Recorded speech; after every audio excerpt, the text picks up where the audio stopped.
يا هلا يا هلا يا هلا يا هلا يا هلا يا هلا يا هلا يا هلا يا هلا يا هلا يا هلا حن قلبي على جمعة الخير هلا حن قلبي على جمعة الخير هلا يا هلا ويا هلا ويا هلا ويا هلا يا هلا ويا هلا ويا Bismillah ar-Rahman ar-Rahim. Assalamu alaikum. Welcome to the program. It's a Wednesday morning. Great to be with you. And of course, there's always great interviews lined up. We're going to be looking at gender-based violence. We're going to be talking to Dr. Tasmia Ismail about her organization called Boundless. And we'll also be talking to a group of people who are very passionate about drug rehabilitation. And they've opened up a new center in Florida on the West Rand. So all of that coming up on the show. Lines will be open throughout. We do hope you're going to keep us company. And I'm sure you remember a week ago, exactly to the day, I informed you, our esteemed viewers, that there was an alleged military coup that was playing out in Zimbabwe, and we all waited with bated breath, and finally it has happened. Mugabe has resigned and the Zimbabweans are absolutely jubilant. Here's hoping and praying that in their upcoming elections in 2018 that it's going to be fair and there's no rigging, and that they do have a truly democratic process that will start playing out in that country. And one wonders, when we look north of our borders, is that perhaps a reflection of what's going on and what's to come right here in South Africa? We don't know. We'll wait and see. But let's get to the heart of the matter. We're going to talk gender-based violence with Jeremy Bayer. He is a counseling psychologist and he's here to share his expertise with us. Jeremy, good morning. Welcome to the program. Good morning. Thanks for having me. Lovely to have you once again. And we do know that the 16 days of activism of no violence against women and children is just around the corner. No doubt we will be talking about that at length. But for the purposes of today's show, let's start off right at the beginning. I understand that 1 in every 3 women are abused on a daily basis all around the world. That's absolutely right. This is not a problem, Julie, it's an epidemic. And closer to home, even more so. Something I've experienced commonly in as a psychologist, 85% of my clients being victims of gender-based violence.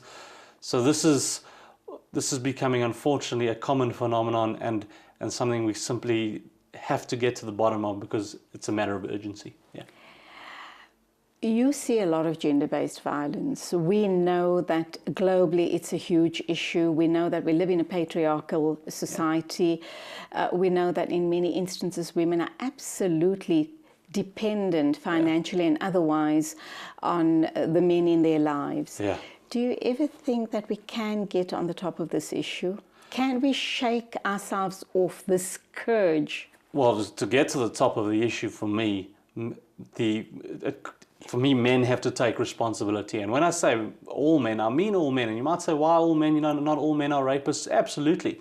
But remember, it's not just about the severe rape or the sexual assault, but it's the development of a mentality of objectifying women, of I'm better than you, I have more privileges than you because I'm a man, I'm more dominant than you, I have a right to have more stuff because I'm a man than you. So it's a lot more broader than just the violence itself, than just the sort of the hitting and the abuse, which is why it's got to start at a young age. And as fathers, around the world, fathers have to, from an early age, be good role models. That's where it starts. It can't be for women to stand on podiums all the time and talk about their experiences. At the end of the day, women are generally the victims. It's for men to stand up and to start talking about this and start to take ownership. That is, for me, where it starts. And also, I believe the media has a role to play, because if you think of these sort of stereotypes that get played out in the media, whether it's in magazines, in newspapers, that's where it perpetuates itself. But the early days start from the way we're bringing up our child and the way we're teaching him in terms of how they view women. You talk about the media, and absolutely, you are correct. We do have a huge role to play. Yeah. But what about the stories we run on all the different media platforms? Yeah. Do you think that when men, abusers, see those type of stories, think that it is okay, I can continue to do this because other men are doing it as well? Yeah, well, that's a sad reality, but that's a cop-out. That's a sort of, well, it's almost like a denialist mentality. Well, they're doing it, so I'm doing it, so I'm getting away with it. So I'm not the only one in the boat. That is a sad cop-out. The fact is, responsibility has to be taken for this, because this is violence. And if children are learning to this from a young age and they're watching it, then they then could become abusers when they get older, because that's, to them, normal behavior. They might see that this is how life is. So does the media perpetuate it? Absolutely. I think it does, just in terms of subliminal messaging and messages that get sent in the media about the role of women in society and just generally objectifying women. So absolutely it does. So I'm hoping that men don't just naively say, well, if other men can do it, so can I. I'm hoping men aren't as naive as that, and to be a bit more critical, because if that is the case, that's extremely sad. Gender-based violence probably means different things to different people. Yeah. What is it? Okay, so to give you the broad brushstrokes, it's generally violence against women, but that is why the word gender is important in the definition, because gender signifies the power inequalities between men and women. Boys and men can be victims, but generally speaking, it's violence against women. So to give you some examples, it's physical abuse, it's sexual abuse, it's economic abuse, psychological abuse, stalking, intimidation, harassment, entering a complainant's premises without their consent. So those are the sort of broad brushstrokes of what it is. Yeah. How do parents start getting very strong positive messages to their boy children, simply because of the amount of gender-based violence going on around us? And also little boys, young boys, almost seem to think that it's macho to be big and strong and kick around and, play Superman and whatever have you. Yeah. And it's almost an accepted thing that if they don't display this type of behavior, they're not men, or they're not going to grow up to be men. Yeah, listen, nothing wrong with playing Superman and doing that type of thing. The concern is the early mentality of obsession of ownership, or that masculinity is about exerting your power over another. That's my concern, that mentality being instilled into boys from an early age, because that mentality of ownership and that kind of thing are the breeding grounds for rape or sexual assault. Because what happens is that sort of boyfriend's dating the girlfriend, and the boyfriend has a mentality of ownership, and he thinks, I own you and you've got to do what you say, what I tell you to do. The woman then starts to have an opinion and starts to talk. This is not a car, this is a human being. And the man says, no, I own you, you're not supposed to talk back to me, this is not supposed to happen. So how do I get you to shut up? I rape you, or I hurt you, or I physically abuse you, or I beat up on you, or I take away your privileges, or I deny you certain resources like access to education or healthcare, or those kind of things. So it starts from that early mentality of I have more privileges than you because of my gender. So that's how it starts, and then it goes into the workplace where sort of men will get more privileges, or sort of get sort of promoted more easily than men. So the knock-on of... Sadly, it's still happening in this day and age. It shouldn't be happening, but men are still being paid higher salaries than women. Yeah. Women doing the same job. Same jobs, and A, men being promoted more, and B, the ones who are on the same level, men getting paid more than the women. The ones who are on the same level, sort of employees, whatever level it is in a company. So, unfortunately, to sound slightly cynical, the more things change, the more they stay the same. Because it's rooted in privilege, and a lot of it is that privilege mentality is taken for granted. just because how you're brought up, and it might be influenced by patriarchal norms, your culture, the mentality. These things come down through the generations, and unfortunately it still exists. So it's up the big onus on parents and fathers specifically to teach their children about this concept of ownership and taking away that concept of ownership and teaching equality. Let's look at the issue around gender-based violence. We agree that it is 90% of it is learned behavior. Yeah. Would you agree and say that the balance of that percentage is the personality type? Do you have a specific personality type that would impact on those issues? It's a factor, but I can tell you that the contributing factors to this are far-reaching. I mean, learned behavior definitely is one in terms of what your child is modeling from the parent, absolutely. The influence of drugs and alcohol is key. I mean, the amount of times I've heard in my practice, my husband came home drunk and then he beat me. So the influence and the role of drugs and alcohol is crucial. Because obviously when you're in a state of, when you're high or you're drunk, you've lost all sense of reasoning. And it's your way or no other way. Yeah, and also the trigger for the drinking might be stress. So the husband's highly stressed at work, he's not earning what he would hope to be, he's struggling to provide, that builds up his stress. He may not be happy at work, goes to the bar after, whatever the case may be, and then takes out his frustrations when he gets home. So the issue of gender-based violence is they're not isolated incidents. There's usually a build-up of these things. So those are some of the examples. Other ones being obviously just general attitudes and beliefs. So even towards sort of the LGBT community as well. So sexual minorities.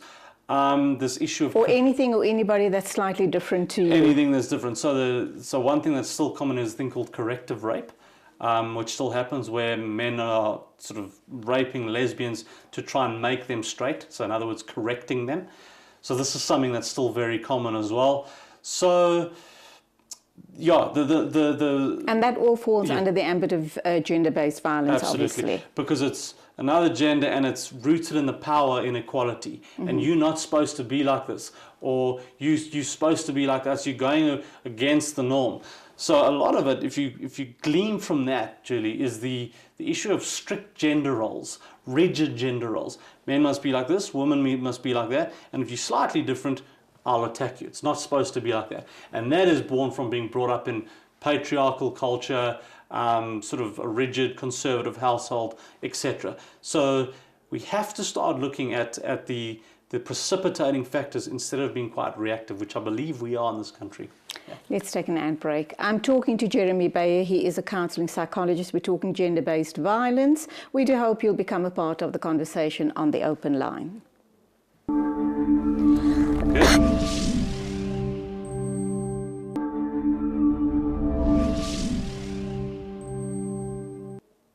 And in the first part of the show, we're talking gender-based violence with a counselling psychologist, Jeremy Beyer. Do call in with any questions or comments.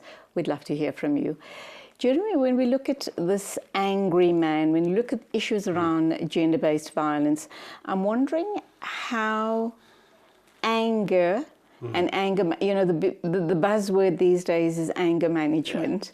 How that plays a part in this whole scenario, and would that work? Is it about anger issues, or is it broader and bigger than that? Definitely about anger issues. However, when you rape someone with no remorse, then for me it's a bit bigger than anger issues. But anger issues plays a role. I mean, if there's been the odd few incidences of beating up on your wife because you're highly stressed from work and now you're taking your anger out on them, then yes, it could be anger issues, and the treatment could be a process of anger management and working through that. However, you've got to ask yourself this question. What is the likelihood of someone going through primary school and high school with a clean record, a clean behavioral record, and then suddenly becoming a rapist? Not that likely. So generally there's a process of conduct problems that go through the years, and then they start to become more bold in their behavior, and eventually it leads to rape. So anger, absolutely, definitely. I mean, I'll never rule out that, because there has to be some trigger, but definitely more far-reaching than that, yeah. What does the psyche of this abuser look like? Someone that beats up on his wife all the time, or possibly even ends up raping her all the time, or other women for that matter, and a whole host of other issues. I mean, we're talking gender-based violence. We're not only talking physical beating, we're not only talking rape, we're talking about emotional, psychological, etc., where man demeans you all the time on a continuous basis, and the poor woman ends up feeling like nothing or a nobody. She's a shadow of her old self. Or those men who control you in such a way that they monitor and cover your every move, financially and otherwise. The psyche is, a lot of it is, that kind of thing is born from, you know, rigid patriarchal, even religious structures. I don't know. I'm not sure on the religious side, but definitely patriarchal structures. I'm not like customs as well. Customs as well. Yeah, I'm not sure the religious side, but customs as well. Different religions state different things, so I'm not too sure about that. I'd like to hasten to add that, alhamdulillah, we as a Muslim society, we as women were emancipated more than 1400 years ago. So we are equal to our male counterparts. I'm very pleased to say that. Fantastic. No, I'm glad to hear that. So, like I say, the mentality is, it's not just a mentality of patriarchal and men are in charge, because even someone who's like that can have a sense of empathy. When someone owns you like that, without them seeing the impact of you, there's something, for me, something slightly pathological, in terms of they've grown up witnessing abuse. They've grown up thinking that women are supposed to have their place in, sort of, you know, that's their place and this is our place. Grown up thinking that in order to survive in this community, I need to bully, or I need to be violent in order to survive. I need to show my community and my family that I'm a man. That's it. You've touched on a very important word there, and that is bullying. Yeah. Is this abuser a bully? And what does this tell us about the school bully? You know, whether he's 6 years old or 16 years old, what are we, you know, looking at when we look at these school bullies pushing around, you know, weaker boys and girls in the schoolyard? So the crucial thing for me when it comes to bullying is, often in schools it's only done where the kid goes into the headmaster's office and it's ended there. But parents have to be brought into the process. The process of dealing with it has to be holistic. So parents, the school speaking to the parents about, you know, how they're treating their children, what are the children witnessing, what you know, why is your kid bullying? Is he frustrated? Is there something going on at home? You know, the role of counsellors in schools. I don't think we have enough counsellors in schools, and I think that's crucial. And I think that would help the issue of bullying. But the point is, it's on similar lines to abuse, because I'm inflicting my dominance over you. You are less of a person than me. So very much on similar lines. It's also power play. There's a power play. Because remember, bullies get off on the power play, on attacking the weaker victim, or having their friends watch them attack. So the public humiliation as well. So that's where it all starts. If it doesn't get curbed at that early age in the primary school, it then can escalate into going into the workplace and then becoming abuse in relationships. So that is why assessing child mental health is so important.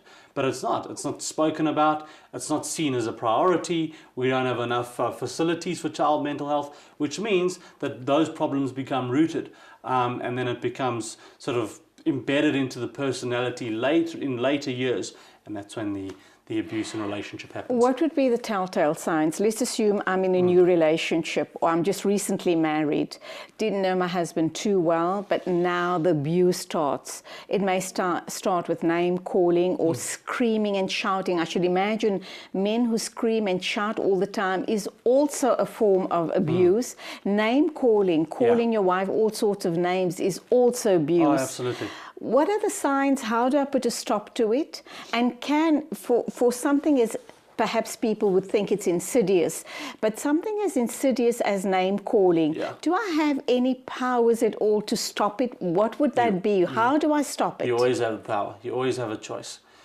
You know, the thing is, absolutely the behavior is bad, but I still try to instill in female clients that you always have a choice in the matter. So the way to stop it, firstly, is for a woman to know what their rights are. A lot of these women who are in these abusive relationships don't know what their rights are. That's number one. Number two, if they keep believing it, it's also maybe a sign of low self-worth, that they start to believe the abuser, and that's often what happens, is they start to believe the abuser. Often what also happens is the victim has a comeback, and then the abuser says, no, it'll never happen again. I mean, one of the most common sentences is it'll never happen again. So there's this honeymoon period, everything's fine, and then suddenly it happens again. So the big thing is self-esteem enhancement, women knowing what their rights are, women setting boundaries, and realizing that they have choices.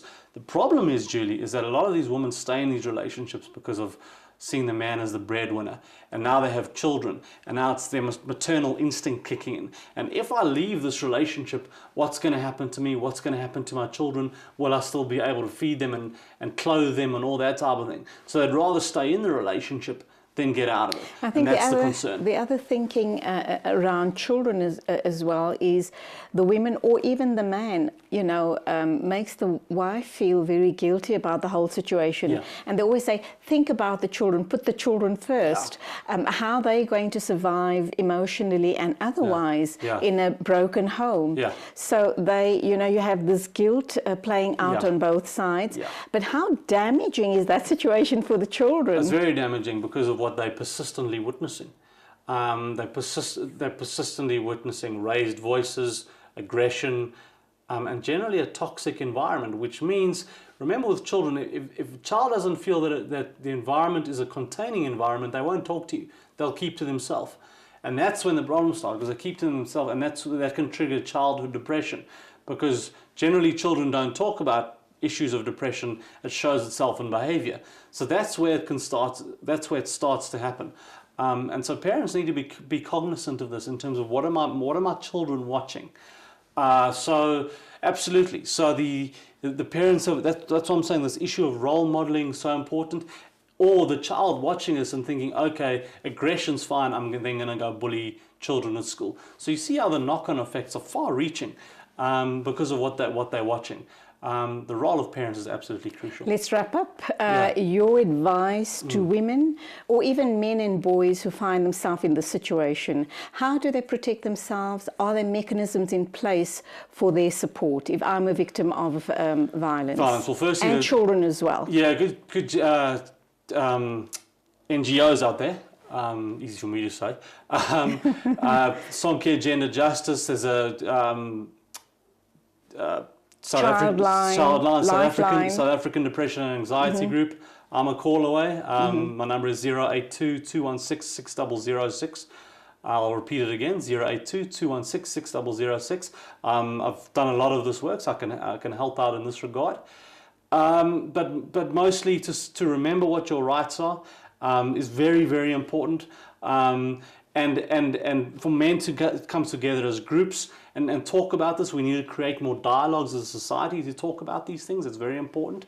And for men to start standing on platforms and start talking about these things, etc. Very, very quickly, are the South African police services taking women seriously when they go and lodge a complaint or file a report? Put it this way, there's a new plan being put into place. I think it's improving slightly, but a lot of work to do. A lot more work to do.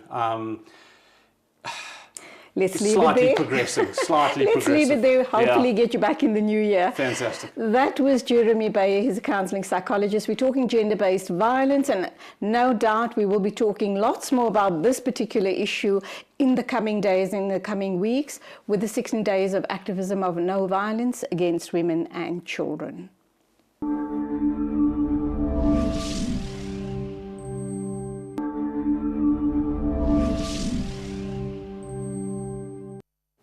Welcome back, and our second guest is the lovely Dr. Tasmia Ismail. She's here to talk about boundless and youth employment, so stay watching very closely.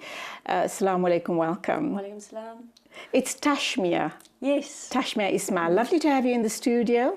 And I remember your name from Gibbs. So tell us, what were you doing at Gibbs? But you are a qualified dentist, am I right? You practiced for a while. I am. And So then I your life practiced- took a turn. So second life. I think that's wonderful about today, is you can have a second life. I practiced for about 6 years, decided to do an MBA, and that began my career in innovation and consulting, and of course lecturing at Gibbs in the innovation space.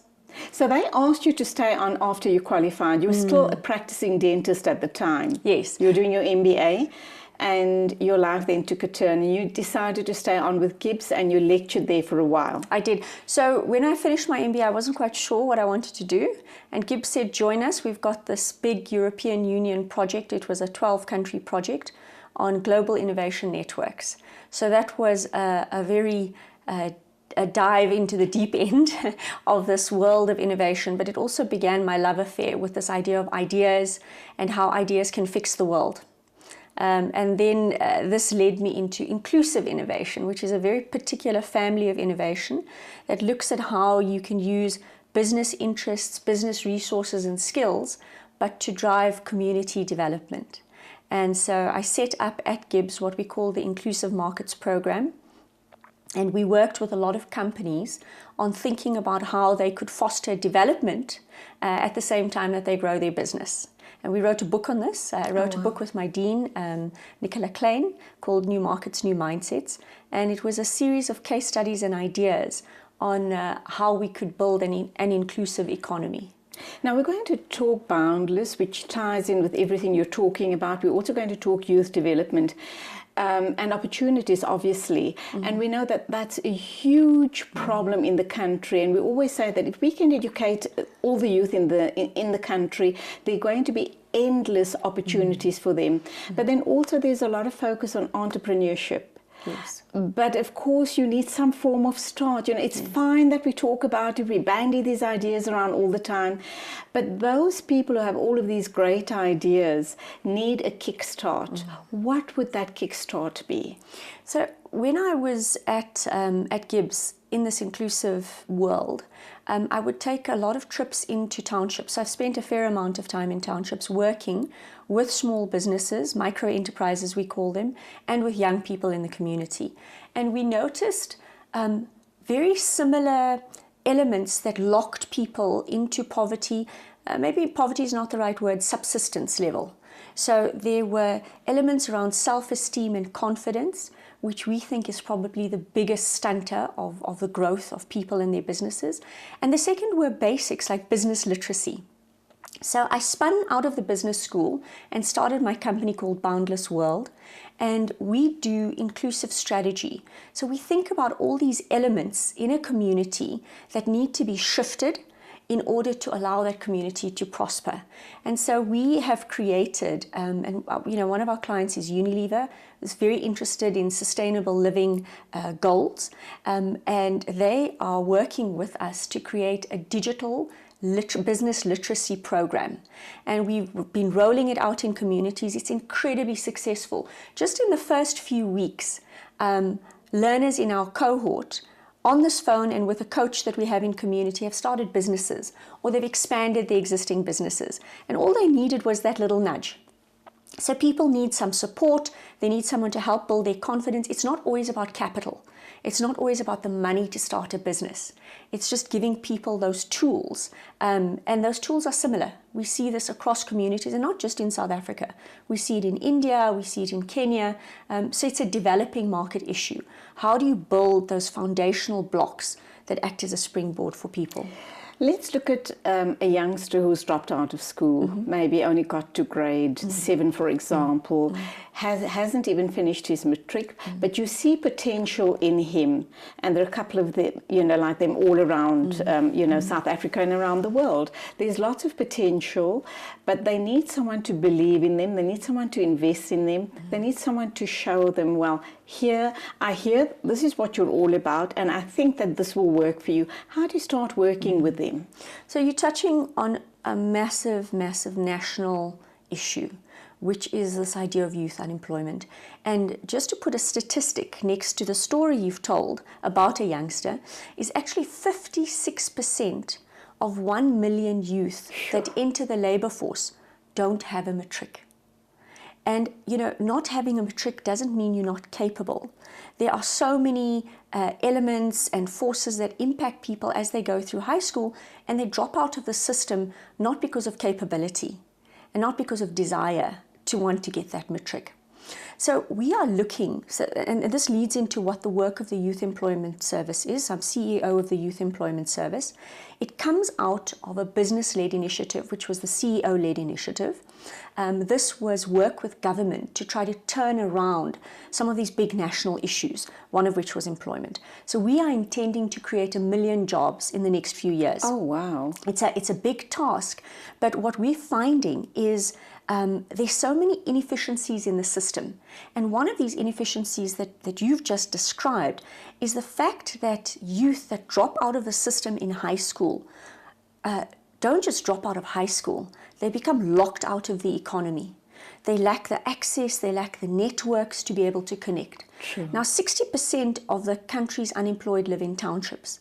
There's a lovely institution called Harambee that's done some very clever work in trying to understand youth unemployment. And they've shown that it can cost up to 950 Rand a month for a young person to connect into a job opportunity. This is because of apartheid planning. So townships are built very far from where the jobs are. So young people first have to print and send CVs, so there's this big printing bill and CV bill, and then on top of that, transport costs to get to interviews, to get to the job. And sadly, in the process, a lot of them are being exploited as well. Yes. Because sometimes they reach the supposed job interview and it's just one big hoax. Yes. Because they had to pay up some sort of Absolutely. sign-up fees, and you know, back home they've borrowed money from a whole host of neighbours and friends and relatives. They come back home without a job or the prospect of a job, and then they have this hanging over them as well, this unpaid money that they've got to now give back. Yeah. Unfortunately, there's a lot of this. There's a lot of fake platforms that promise jobs to young people and don't deliver. Look, I have to say that this problem is very multifaceted. It's about the education system, but it's also about our economy. We're not growing as an economy, so there aren't jobs. There's no demand side activity. True. And this is one of the things we're hoping to do. We're hoping to drive on the demand side by creating incentives for business to start to hire young people. And we want to also deliver a lot of training material to young people, but very practical work readiness content to try to get them more ready for this job market.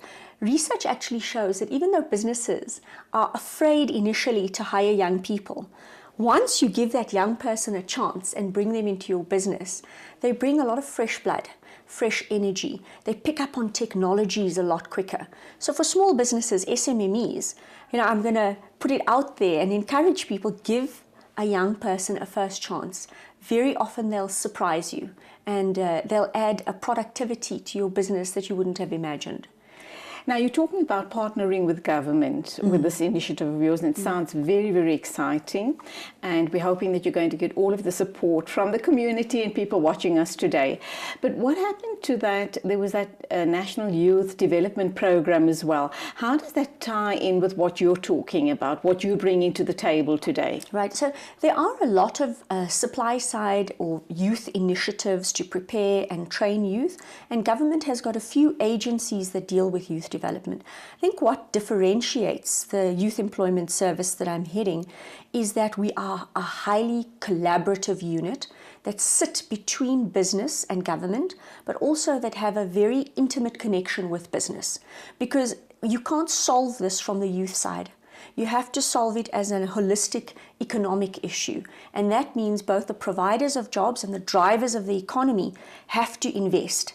And I think this is what is going to differentiate us, is the willingness of business to sign up and invest in this social compact, in this common good.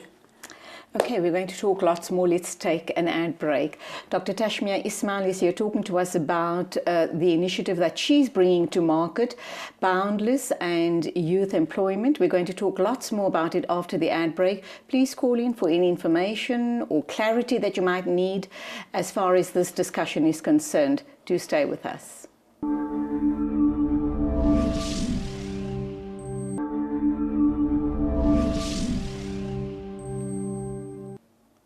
Dr. Tashmia Ismail is my guest. We're talking about the world of work. We're talking employment and unemployment, very especially for the youth. And let's see what are the big plans as far as Boundless and the Youth Development Program that Dr. Tashmia is talking about.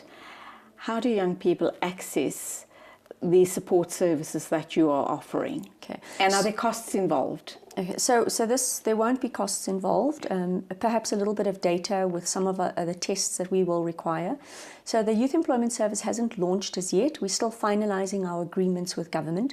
When we do launch, there will be a very big media campaign that'll direct young people and companies to websites and Mobi sites that'll have zero-rated data for young people.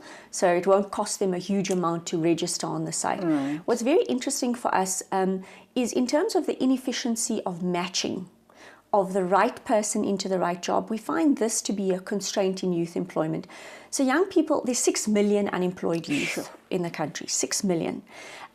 So anytime there's a job, people just put their hand up and say, I'll do it. Out of desperation. Out of desperation. But very often there's quite a mismatch in terms of that person's aptitudes, attitudes, and disposition for that particular job.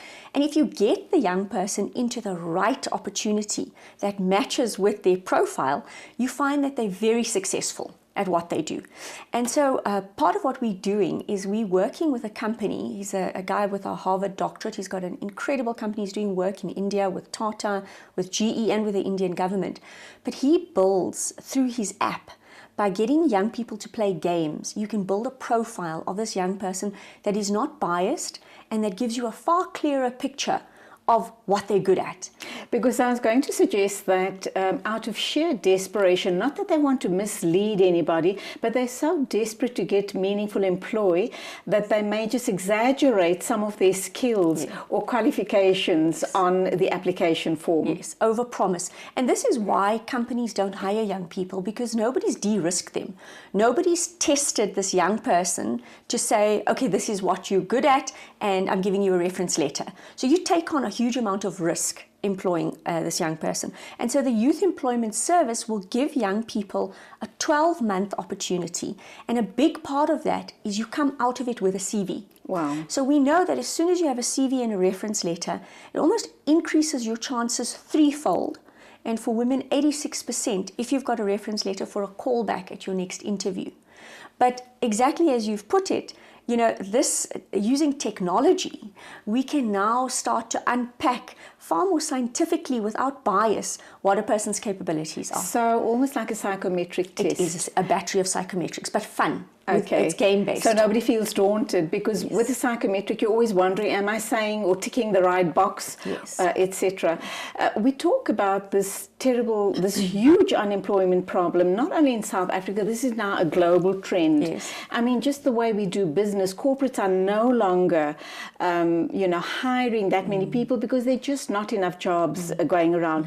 But the whole working world, as we know it, is changing, and it's changing because of robotics. It's changing because of technology, and all of modern day, the 21st century is here, and we need to adapt.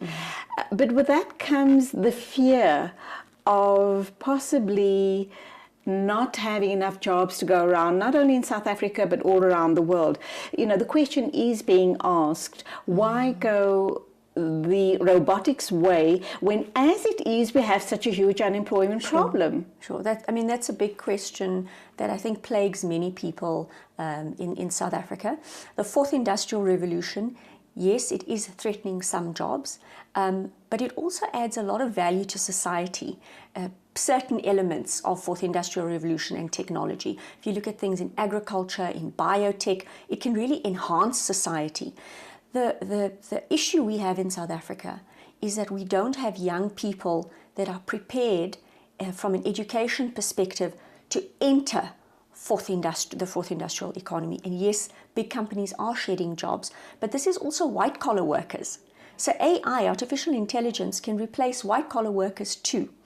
The trick is, how do you prepare youth, how do you prepare the country to enter this age? And it's about education. It's about maths and science. It's about maths and science, it's about STEM. Yes. And it's also about not worshipping the corporate job. You know, earlier you started to talk about entrepreneurship and saying to people, we've got to be creative in building and manufacturing our own jobs in communities.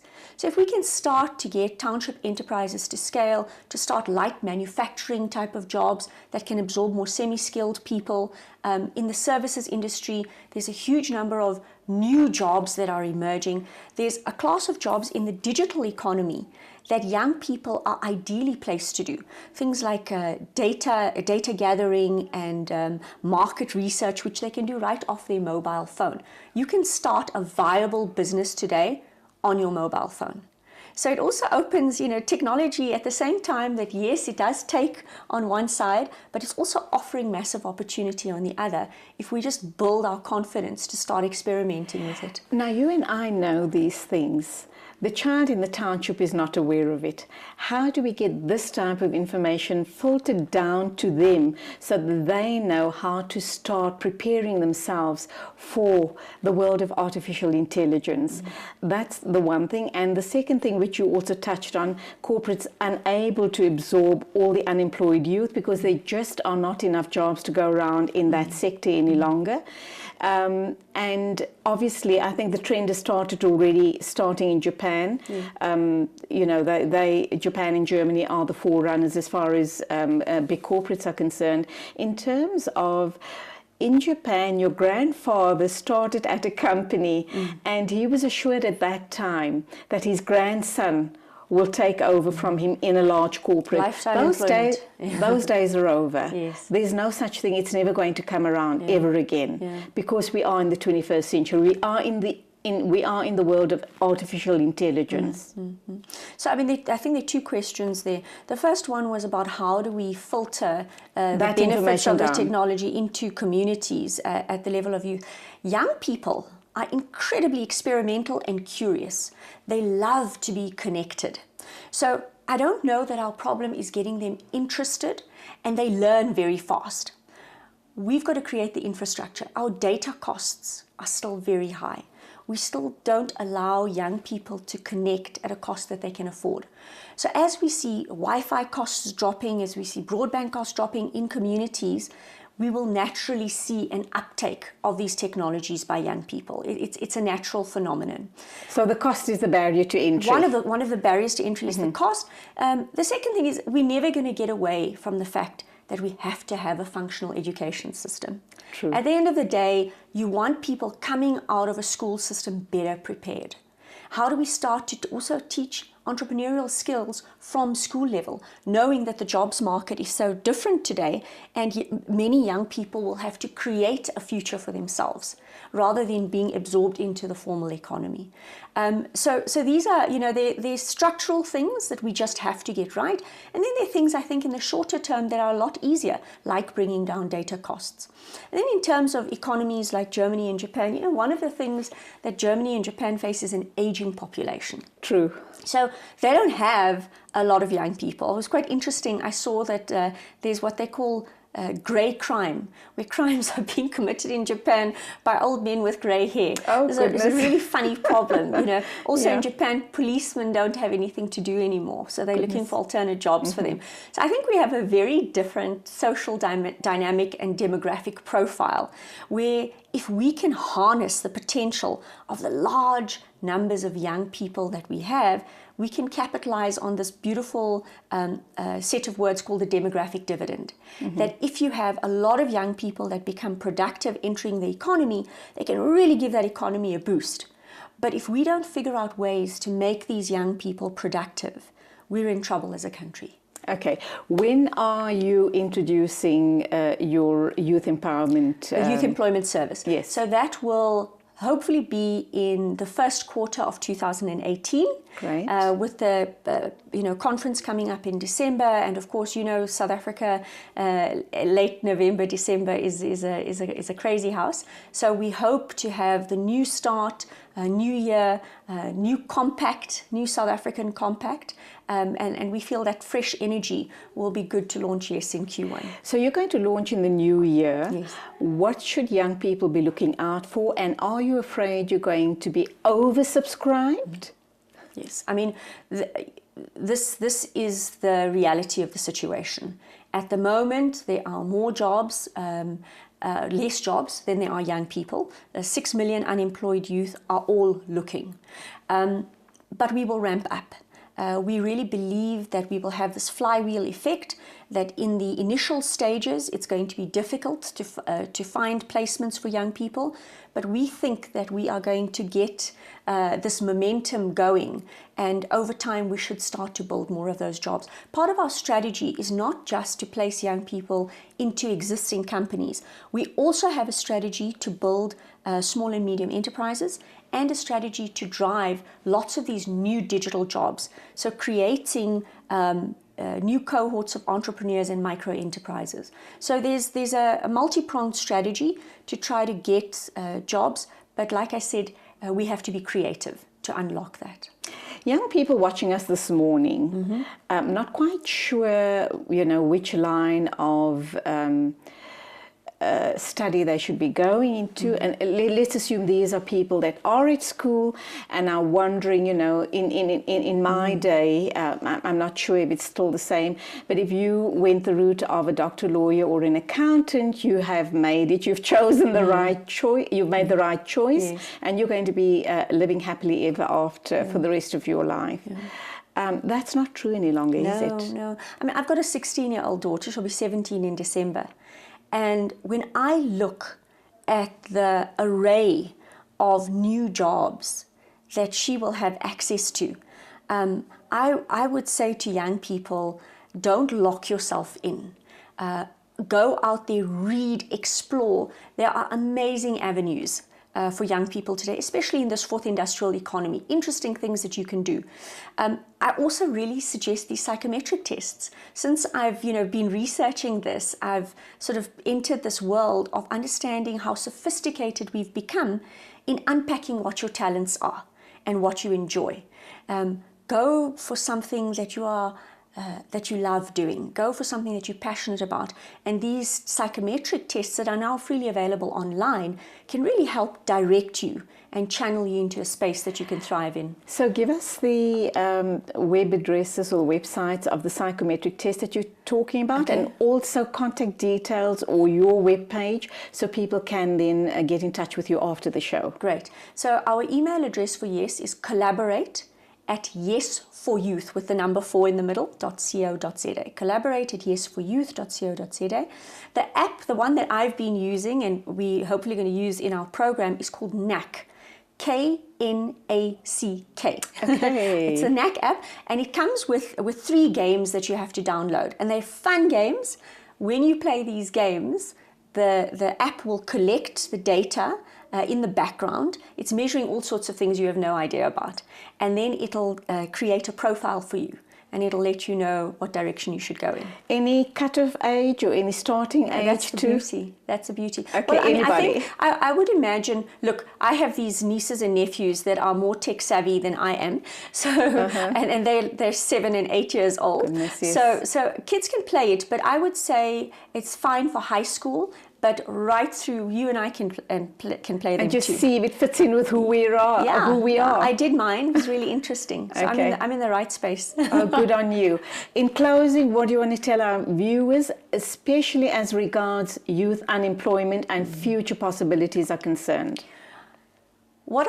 The comment I'd like to leave people with is, as South Africans, we all have a responsibility, especially those of us who've grown up privileged with the education or with a caring home and nurturing parents.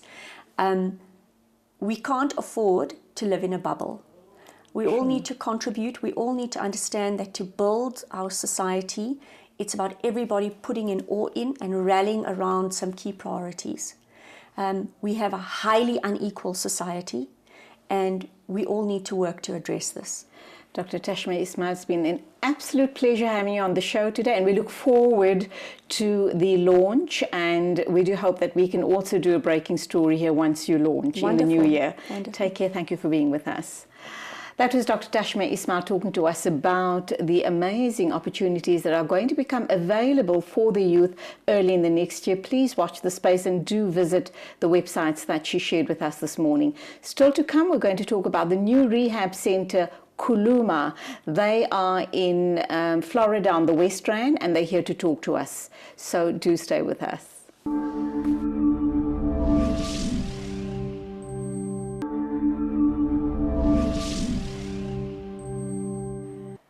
Bismillah ar-Rahman ar-Rahim, and welcome to the final segment of the show today. We're now going to be talking about something we don't like talking about, but sadly it is a huge problem, not only in our community, the Muslim community, but it's a global problem. It is a multi-billion-dollar industry, and what we're talking about is the scourge of drugs. And we know as Muslims we're not supposed to be indulging or participating in these type of activities. We know it's totally haram, but sadly we are affected too, and we're affected in a very, very big way.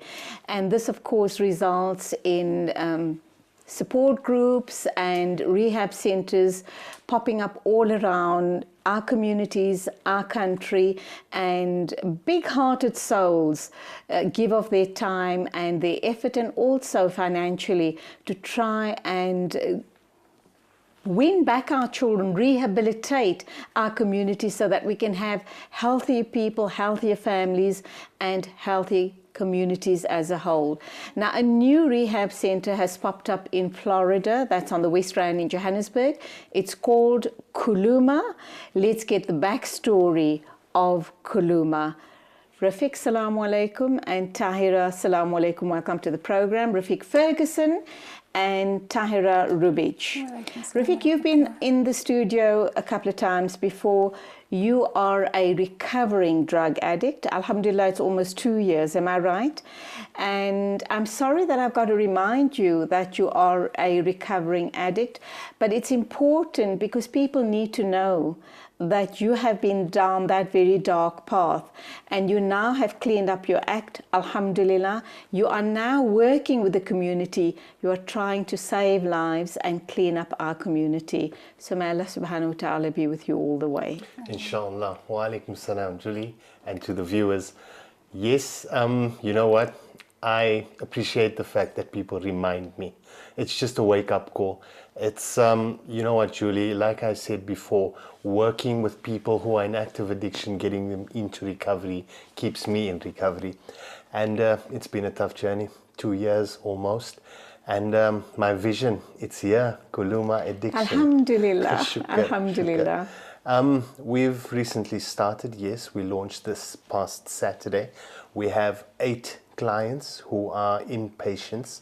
The program has started on Monday morning, you know, and I just feel that all that I'm doing, it's still not enough to make any indentation in this scourge that has been, well, it's been a, you know, it's just been haunting our communities. You know, people out there who need the assistance. There's not enough rehabilitation centers out there to deal with substance. Is the problem getting worse in our community? And if the answer is yes, why? And I put the question to both of you. Tahira? Assalamu alaikum wa rahmatullah to everybody. Of course, it's getting more awful every day.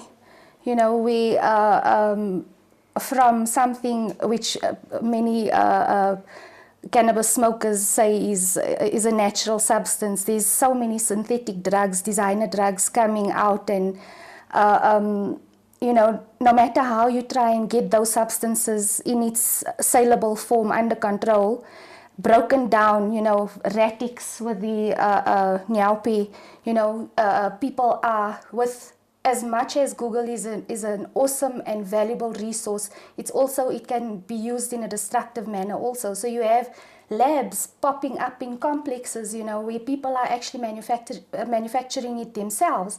And unfortunately, the users are becoming a lot younger because everything is more acceptable these days. You have to be the liberal thinker. You have to allow certain things. And I think that's where the problem starts, is that our kids are actually trying to claim their independence at a younger age. Tara, I know you're a mom of 3 daughters. 3 daughters. Three daughters, alhamdulillah.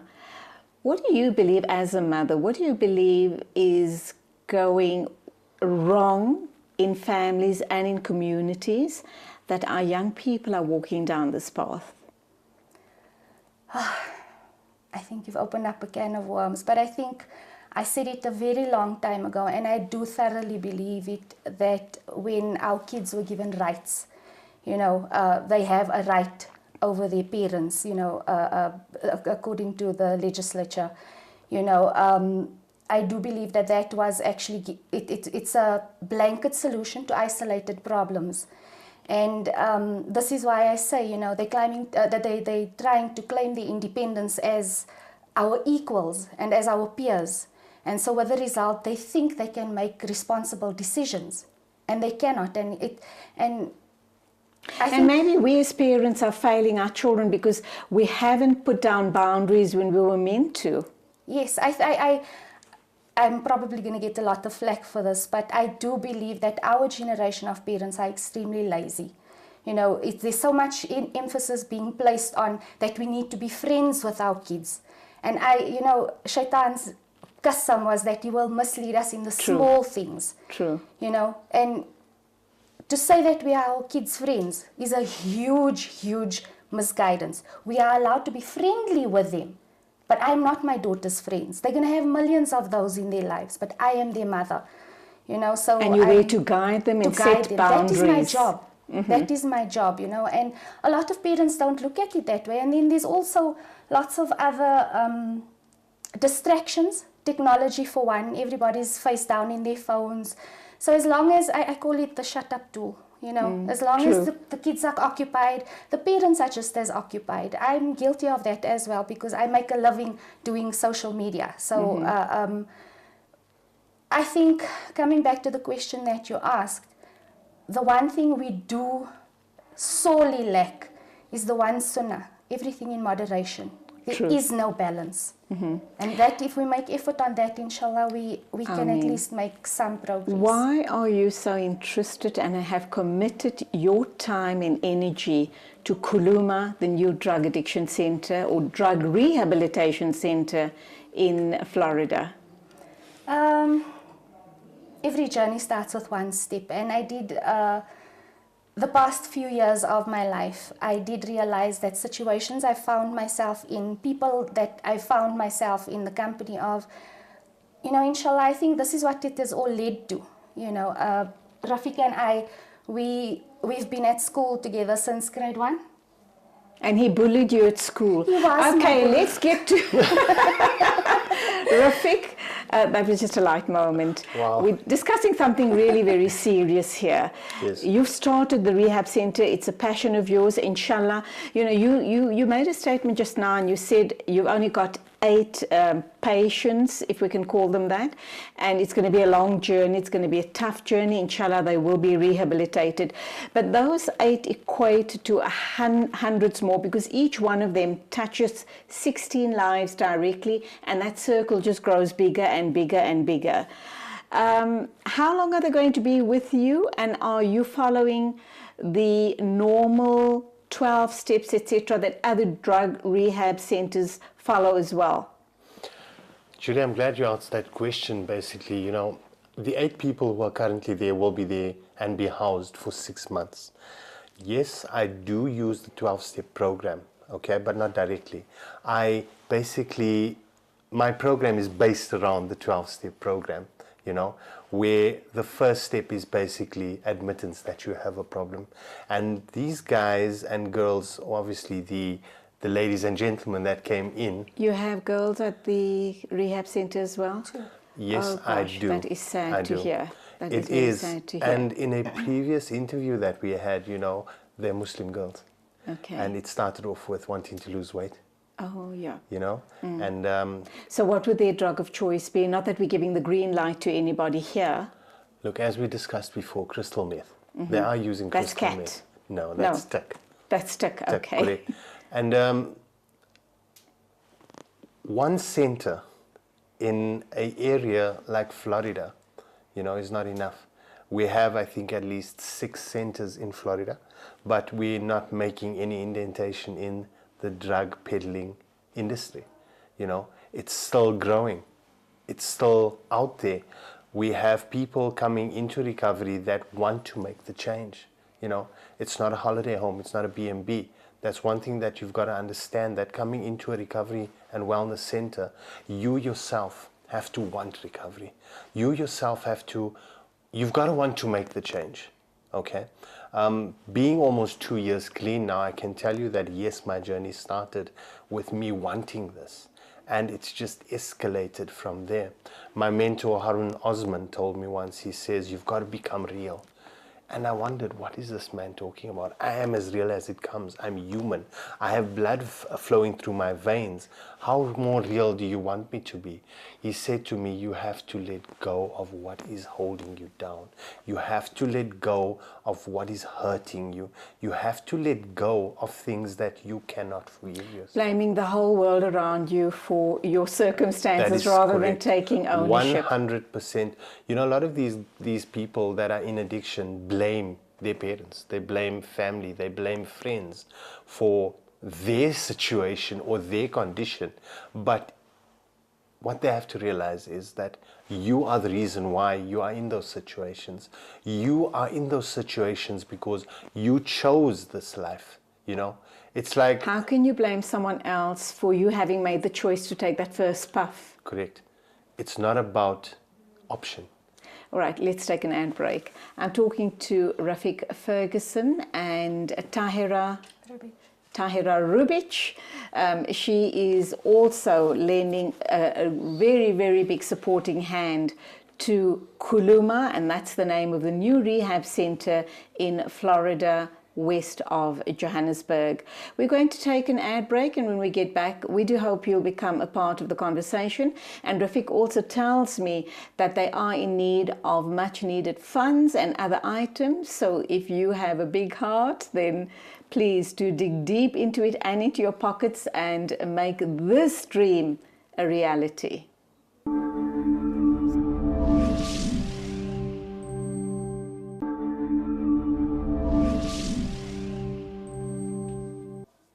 And we're into the final 8 minutes of the interview this morning. I'm talking to Tahira Rubic and Rafiq Ferguson. They are from the Kuluma Recovery Center, Rehab Recovery Center, based in Florida, Johannesburg. Rafiq, coming to you, we've talked previously on the show about addictions, the problems, and alhamdulillah, one of the solutions being rehab centers like your one that is just open now. The all-important question is the patients, if I can refer to them as patients, when you take them in, obviously they come at a cost, but you have told me on another interview that if someone watching us this morning, very desperate, need to get their loved ones into rehab and cannot afford it, you'll still take them in with open arms. Most definitely I will, Julie. There is a cost involved, however, but what we try and do is the guys who are able to afford the costs. And to make meaningful donations to the center. That is correct. Look, we're an NPO. We thrive on contributions and sponsorships.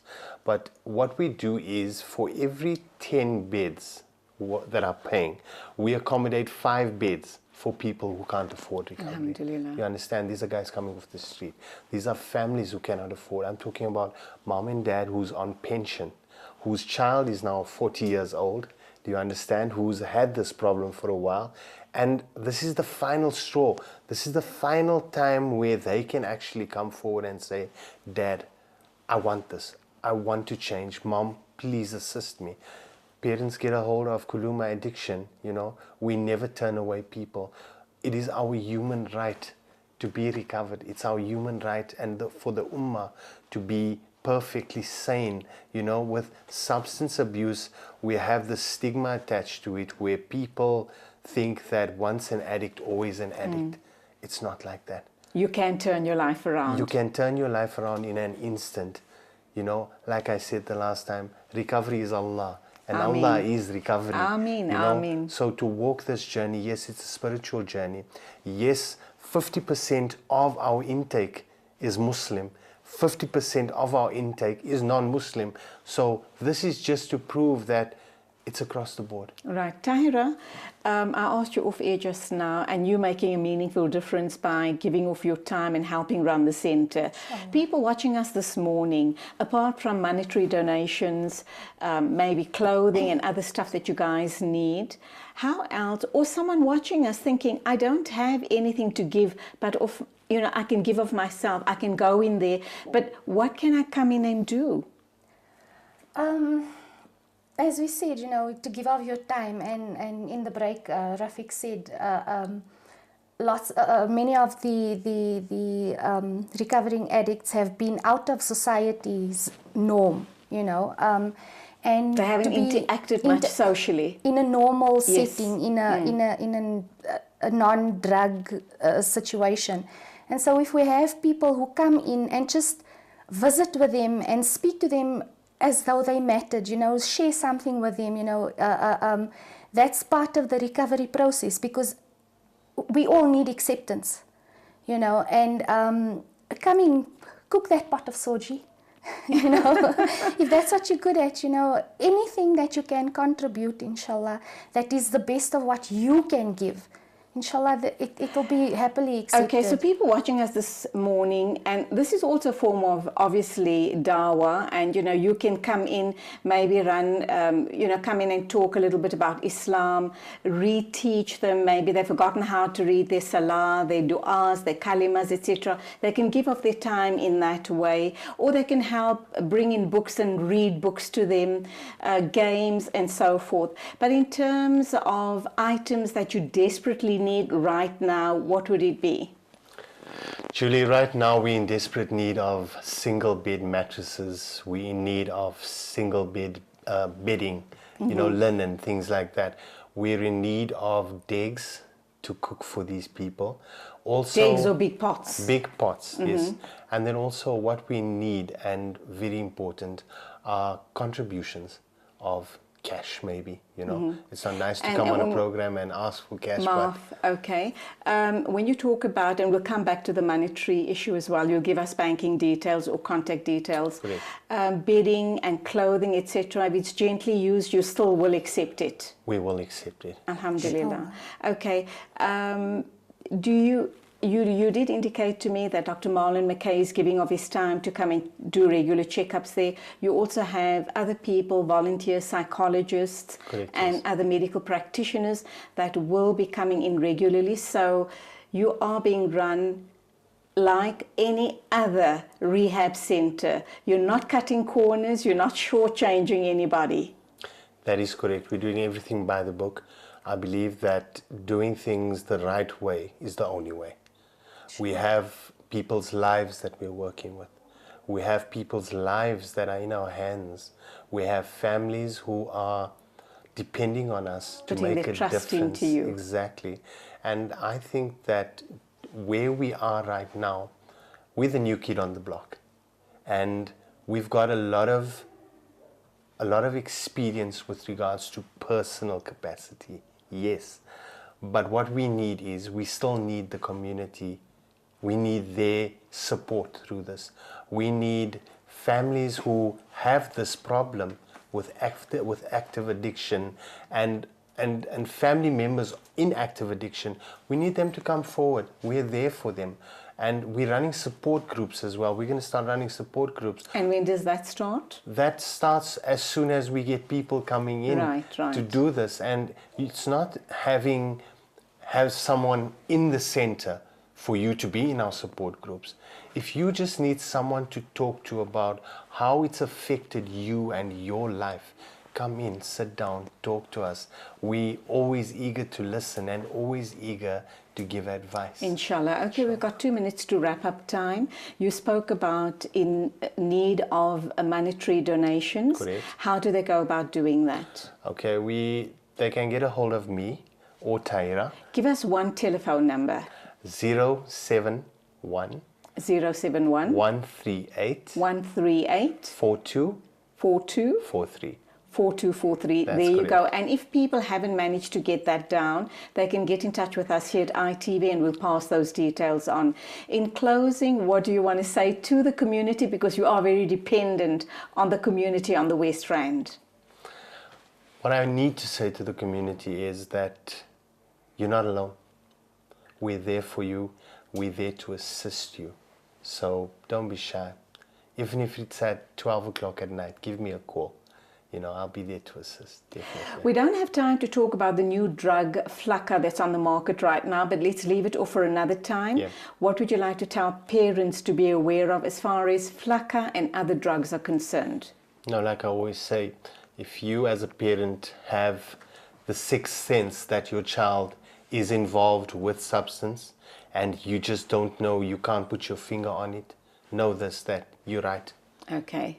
Tyra, closing words from you and to our community, of course. I really do have to commend the business community in Florida. Alhamdulillah, shukr, they have received us so well. And this tells me one thing, is that everybody is scared of the scourge of drugs, and on an individual level and at a business level, like I said to you at the other interview, one life saved is one life saved. They've given of their time, they've given of whatever the trading of goods, inshallah, that's what we need right now. Inshallah. And the main message is that we are facing this as a community.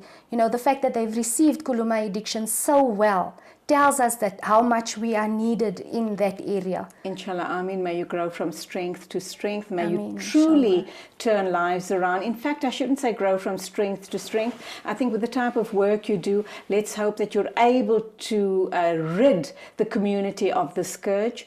And do know that the communities behind you go well. Inshallah. And Assalamu alaikum to you. Wa Walaikum alaikum salam salam. wa rahmatullah. And there you have it, Brother Rafiq Hassan and Tahira Rubich talking to us about the new drug rehab center called Kuluma Addiction. They're based in Florida on the west of Johannesburg. Please, if you have anything that you'd like to donate, any small amount, anything in cash or in kind, they're more than happy to accept it. And just a heads up, on Black Friday, there's going to be a whole host of sales going around all over in the stores. Be careful because you can be taken for a ride. So make sure that you have a list of the items you need, not you want, the items you need, and make sure that you don't overpay or don't buy damaged goods. So Black Friday is the big day. Do make sure you're up early and standing in the queues. I definitely am not going. I'm not a salesperson. But be that as it may, thank you for being with us. Been lovely on the show this morning till Saturday morning. At the same time, as always, a big thank you to the hard-working production team. And it is Khuda Hafiz from me, Julie Alli. يا هلا يا هلا يا هلا يا هلا يا هلا يا هلا يا هلا يا هلا يا هلا يا هلا يا هلا يا هلا يا هلا حن قلبي على جمعة الخير هلا حن قلبي على جمعة الخير هلا يا هلا ويا هلا ويا هلا ويا هلا يا هلا ويا هلا ويا هلا ويا هلا يا هلا ويا هلا ويا هلا